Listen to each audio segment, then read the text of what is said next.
That clock is ahead of time. Ah, that's what? That clock is ahead of time. How much? 2 minutes. 2 minutes? Want me to fix that, sir? I'll just wait 2 minutes. Okay. This one here I know is too fast. Welcome, ladies and gentlemen. The board will meet in regular session on Tuesday, October 17, 2017 at 9 a.m. in the courthouse, meeting room 2, northeast corner, 3rd floor, with 3 members present. Would you please join me in the Pledge of Allegiance? I pledge allegiance to the flag of the United States of America and to the republic for which it stands, one nation, under God, indivisible, with liberty and justice for all. Okay, notice to the public, the Board of Supervisors welcomes comments from the public during the time allowed for discussion. You are requested to approach the microphone, state your name for the record, and limit the time used to present your remarks in order that others may be given the opportunity to speak. The normal process on any agenda item is for the chairperson to read the item from the agenda. The board is given an opportunity to comment on the issue and/or place a motion on the floor. An opportunity for discussion may be presented, at which time the public may participate and a roll call vote will follow. Okay, beginning with item number 1, approval or amendment of agenda. Mr. Chairman, I motion that we approve the agenda as printed.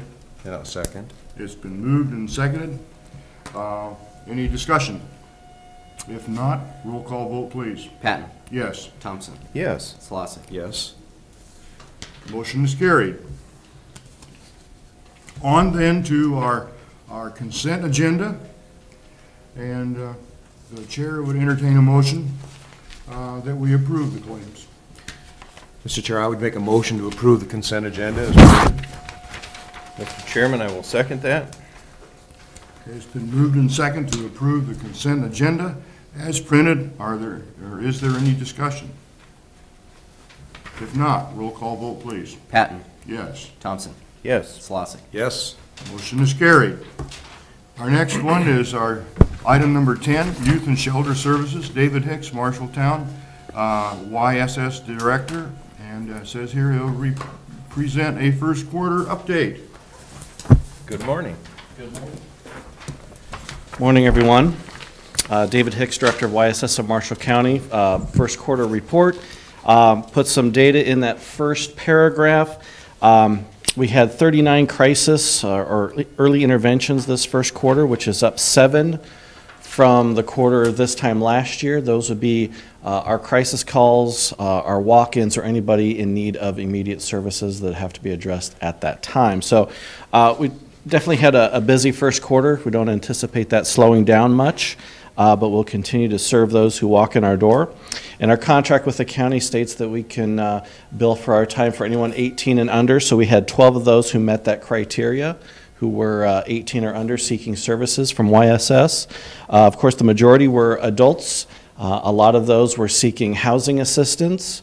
And one of the anecdotes I make in our information here that since the House of Compassion has closed the shelter portion, HUD has allowed us to use our transitional living programs for families now. So we used to be able to just serve single moms or single dads and their children. Now we can serve those who identify as a family, as long as they still meet the criteria with our program. So we've been fortunate. We've been able to serve at least one family, husband and wife and child, who were homeless, bounced around from place to place, and as you'll note, they're looking at moving out another month and a half. We've helped them save money, find employment, get things stabilized, get some services for their child, and they'll be moving along, which is what we want. I'm curious, why the change just because of House of Compassion? Wasn't because of House of Compassion, but it was just good timing. HUD changed the rules saying you can now serve families, Okay. which we've had this grant for,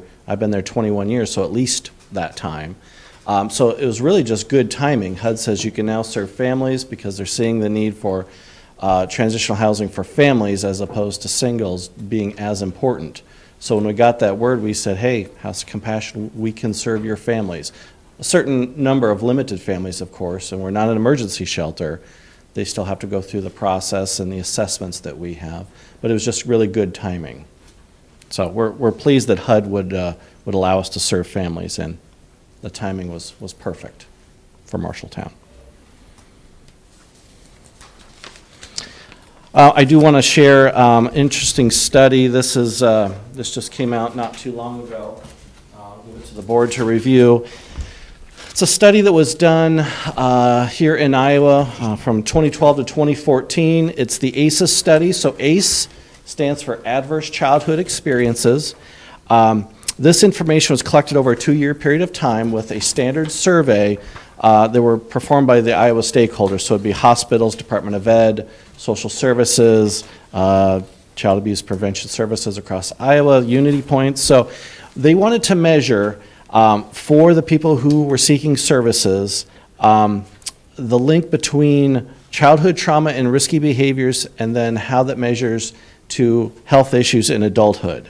So they're trying to determine, do early childhood experiences translate to adult issues down the road? So they measured the 8 types of ACEs, 8 types of adverse childhood experiences. So those 8 would be physical, emotional, or sexual abuse, substance abuse in the home, mental illness of a family member, incarcerated family member, divorce or separation, and domestic violence. So as people were getting services, a standard survey was collected or provided, and then that information was collected to determine, based on how many adverse childhood experiences they have, how that translates into adult issues they may be having. So they determined that, you know, adverse childhood experiences affects brain in terms of thinking and learning, but also social and emotional responses and feeling safe. So they could easily translate the adult and childhood concerns with maybe poor education, poor work performance, relationship issues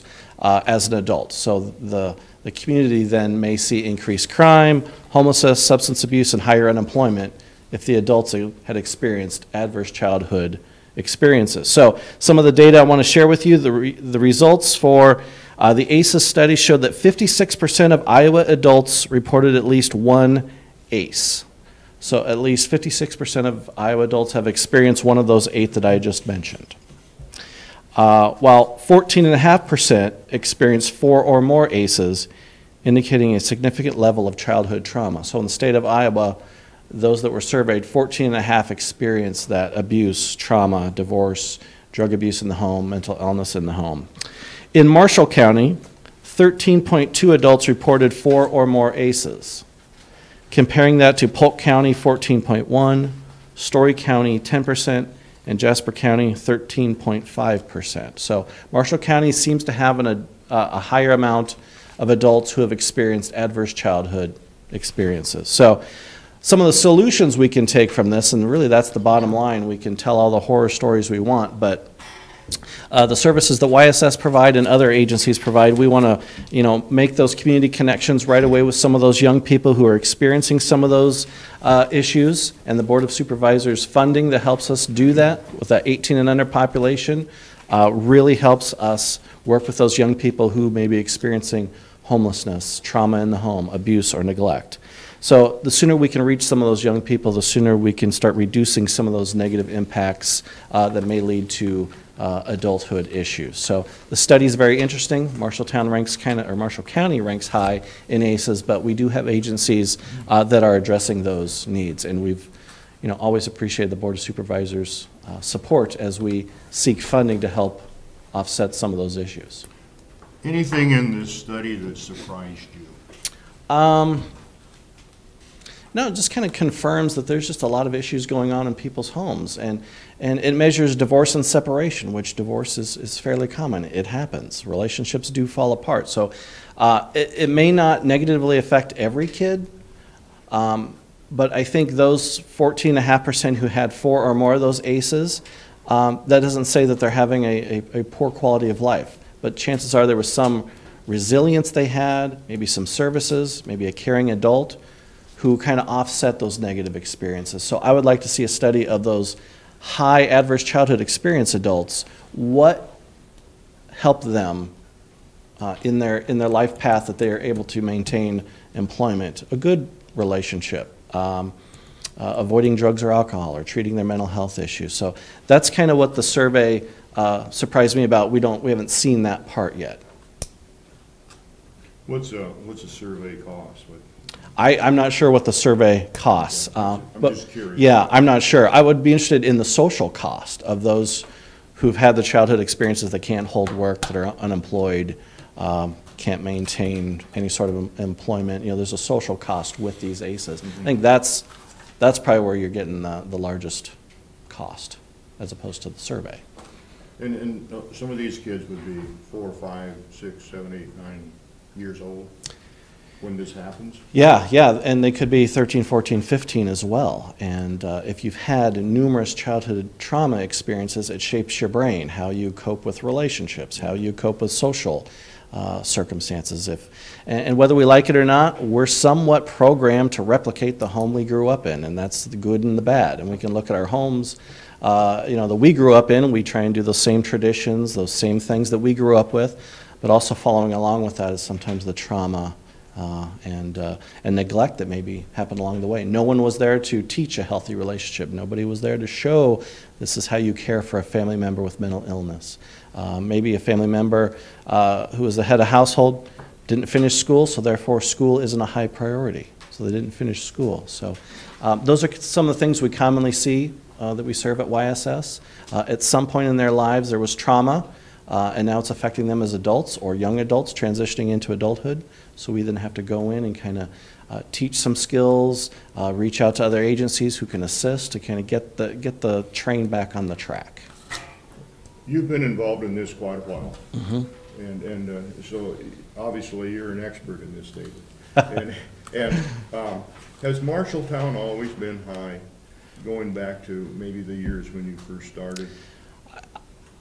My view is skewed because I always see this. You know, I always see trauma and neglect and things coming through my office. So I don't always get to see those well-adjusted kids who are doing well. So there's always been issues. So I don't know if it's any more or any less. But my view is a little skewed for 20-plus years of just kind of seeing concerns and issues. I've been in this long enough that I'm now seeing children of the kids I used to work with 20 years ago, and I'm seeing these kids going, I knew this is the track you would go on because I worked with your mom, and it was difficult for her. David, I knew your parents, and I know them. You are a well-adjusted kid. So far. Hey, I'm only 46 years in. You're the poster child. I try. But we appreciate your support. In 2018, YSS of Marshall County will celebrate 35 years, and Board of Supervisors were with us really day one when we started. So we look to celebrate next year, reach some milestones, and look back at all the good things we've done. Even though we always have challenges, we seem to do what we can with what we have. Well, we thank you for coming. You're We welcome. always appreciate and enjoy hearing your thoughts and where things are going.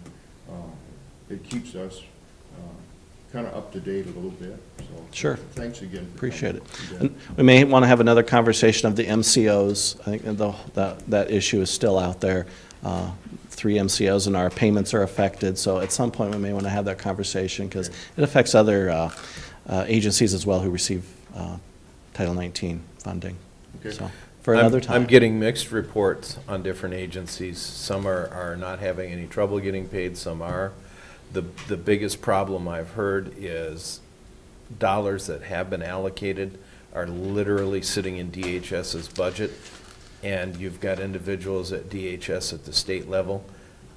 The approvals are literally on their desk. They're just not finding the time to get through and give them out. Yes. We've got one that was due to juvenile detention and has been approved since June. We still don't have it. That affects cash flow. So Yeah. we have 3 MCOs who have different rules, different ways to get paid. What we're looking at legislators to do is, okay, we're going to have those 3, then we need to have something consistent between the 3, that this is how the paperwork flows, this is when we expect payment, because it affects cash flow. I know my expenses going out the door.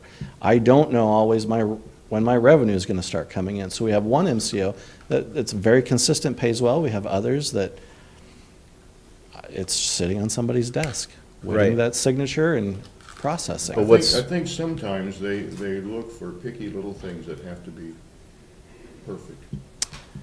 and they Yeah. just let it sit.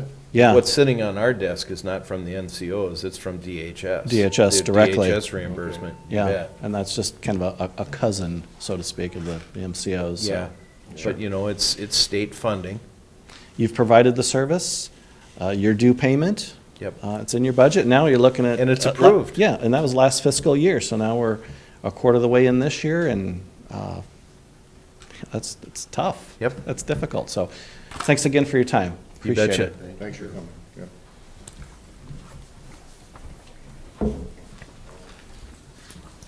Okay, moving on then is, excuse me, is number 11, for resolution 2017-0046.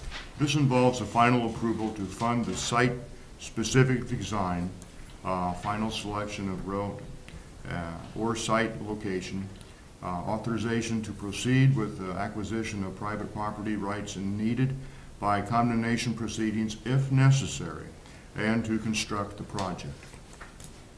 The rest of the page is the whereases, the therefores, be it further resolved, kind of summarizing that is the final part here, and that's the final approval to fund this site specific design. And this is the three-celled ponds, if you like, to make this thing happen. Without that, there is no sewer processing program. So this is what we're working on. This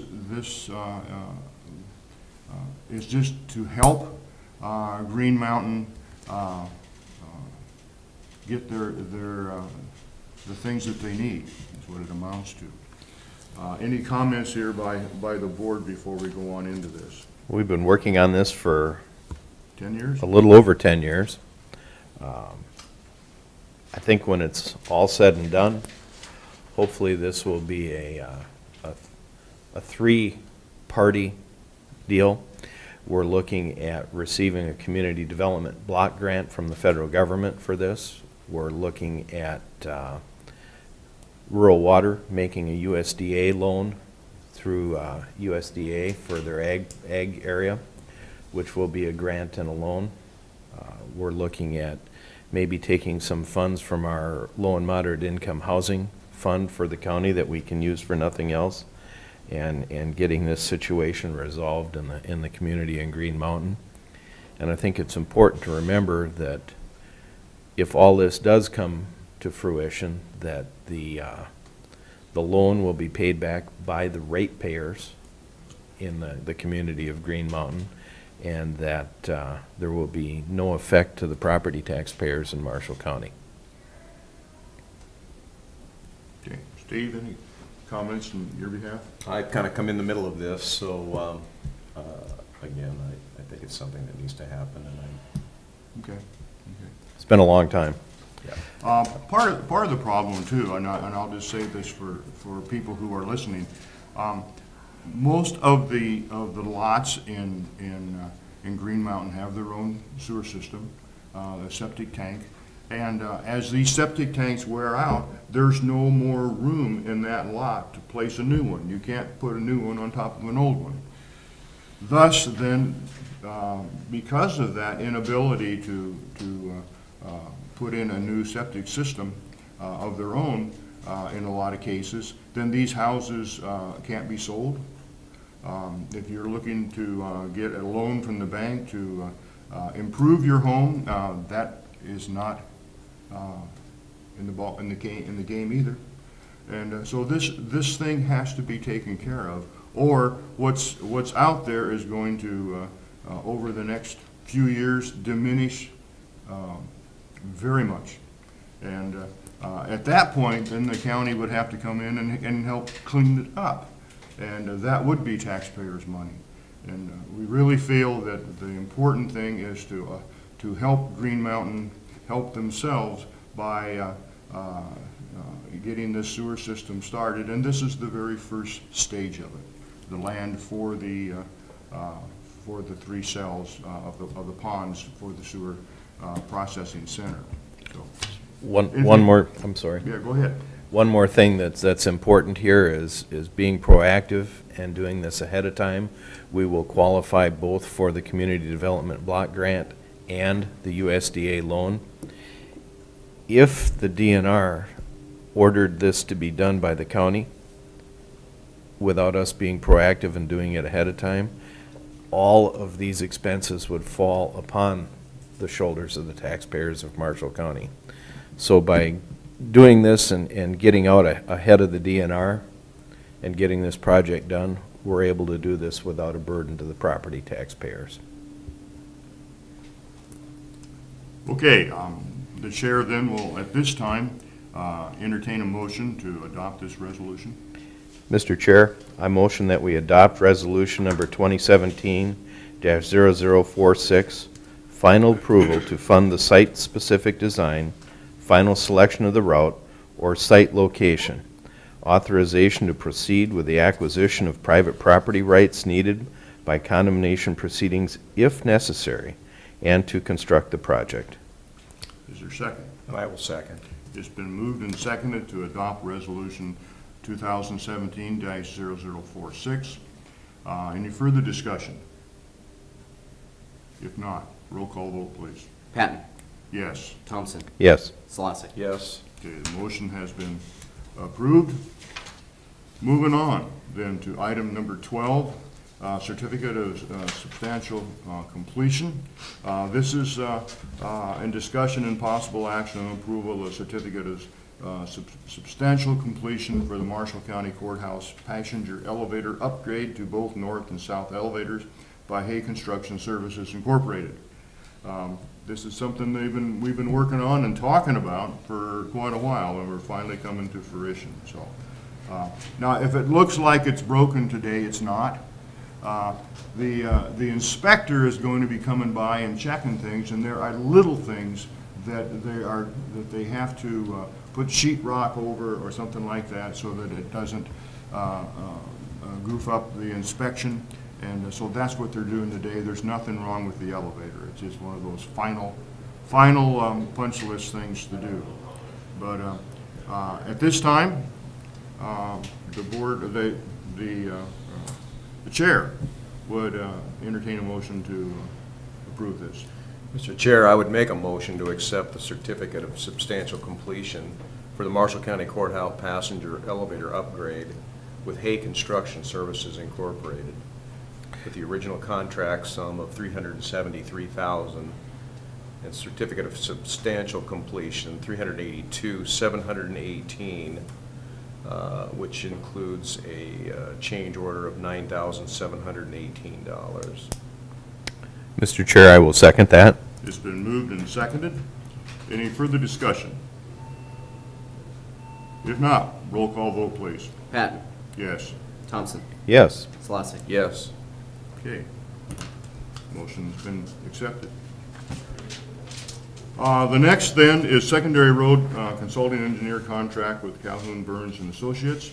Mr. Geilenfeld, would you like to talk about this bridge a little bit, please? Yes. This is engineering contract for Bridge F4. It's a high truss on Jessup. Just I can drive right to it, but I'm telling you where it's East of Albion. West of Albion. West of Albion. Yeah. But it's a high truss, and it's one of our more difficult, bridges to keep maintained because it has a timber deck and it has bus traffic, and the buses have been concerned about it. And we have to do with high trusses, we have to do the fracture critical arm's length inspection, so it's more expensive to inspect, and it's inspected every year. The reason for getting a consulting contract with it is that it is likely going to be of the size or length that takes it out of what our bridge standards are. We have standard designs that we use from the DOT, and we can apply those quite, easily and readily, and they're good to use because contractors are used to building them. This bridge is likely going to be longer than the standards, and we're just basing that off the drainage area and the fact that the next bridge upstream is also longer than the standards and was a custom design. So that's why we're looking for consulting design on this structure. Is this the one we got an email on the other day of the road closed? Or the bridge closed? I don't think so. but- Okay. Did I get that email? We did. We as the board or we as me Yes. too? I'm trying to remember what it was. Yeah, we got a notification. We had one closed for just a short time where we were replacing some deck plank on it. Okay. That would have been over on Gerhardt, if that, Yep. is that the one you were talking about? Okay. And that's a repair. We are gonna replace that entire deck on that bridge. But it's not something we wanna do in the middle of harvest. Thank you for that. Yeah, much appreciated by many people there, yeah. Okay, the one you're looking at here, though, that's the full steel on the sides and up on the top and everything? The existing bridge is a high truss, yes, so it Yeah. goes up and over and it's It's a little narrow. constrained, it is narrow. Yeah, Buses can still use it, but that time's definitely limited because our trusses just tend to deteriorate. All bridges just. what's the weight limit on it right now? I, Are you Do not 20 know. 20 ton or less? I'm thinking 15, but So it's- between the tonnage and the width, it's not usable? it's geometrically obsolete and has Yeah. been for quite a while. So the new bridge will be 30 feet wide and be of proper length. The other reason for consulting helping us on this is that it's fairly close to a horizontal curve, right as it's a north-south bridge, but there's a curve right near there, so we want to use the existing grade as much as possible. But the hydraulics of the waterway right there is using everything that bridge opening has, because it is a little bit short on opening, I think, for what we're draining with. Yeah. Just an interesting sidelight, has nothing to do with the bridge, except the area. Okay? The gold seekers pan for gold just to the east of the bridge there. So during your time off, It does go right into the Iowa River, right east of where this bridge is at. But yeah. I don't know where the gold comes from. I asked one time, how long you been doing this? And he said, 5 years. I said, how much gold you got? I could almost make a ring. Well, you're not gonna get rich. Just an interesting little Okay, side. okay. I'd rather hunt the turkey that are around there. One question I did have, though, you use a point system, do you, in determining when a bridge needs to be replaced? The point system is actually on inspection as far as rating. If that's what Okay. you're talking about, we do a condition rating of every, and I didn't bring the inspection file on F4. Maybe another time. Yeah, I think the public would enjoy hearing It's- how you go about. You don't just flip a coin and say, hey, this year's the year. You actually go at it a different way. and it's also, the big thing with this one is that it's a high truss, and our trusses are all what they call fracture critical bridges. If one of the supporting members were to fail, the bridge will collapse. And that's, There's another one I know up in the northwest part of the corner. Are there any in the other parts of the county yet that we? as far as trusses? Yeah. I want to say we've got 13 or 14 trusses left. We got do? we got rid Okay. of, there's still quite a few out there. Okay. A lot of them are what we call pony trusses, and those are the ones where the truss only comes up about, 6-8 feet, and it doesn't go over the top Oh, of okay. the lane. Okay. But it's still a truss and still a fracture critical bridge that requires the arm's length inspection and the same level of care that any other truss would require. Are there any further questions for Mr. Geilenfeld? No, sir. At this point, then, the chair would ask for a motion. Mr. Chair, I would motion that we approve the contract with Calhoun Burns and Associates. And I would second. Been moved and seconded that we approve the contract with Calhoun Burns and Associates. If there's no further discussion, roll call vote, please. Patton, Yes. Thompson, Yes. Slosik. Yes. Yeah, thank you, Paul. Thanks.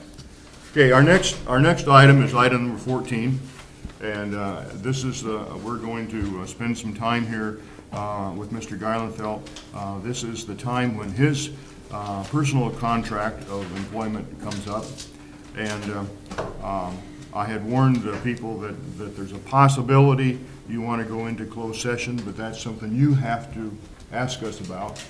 if you'd like to do that. Yes, I would like to go into closed session for this discussion.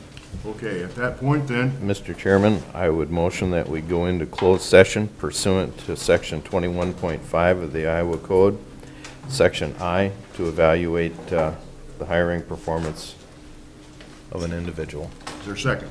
I would say. Been moved and seconded that we go into closed session as pursuant to the Iowa Code At 9:30. at 9:30. All in favor?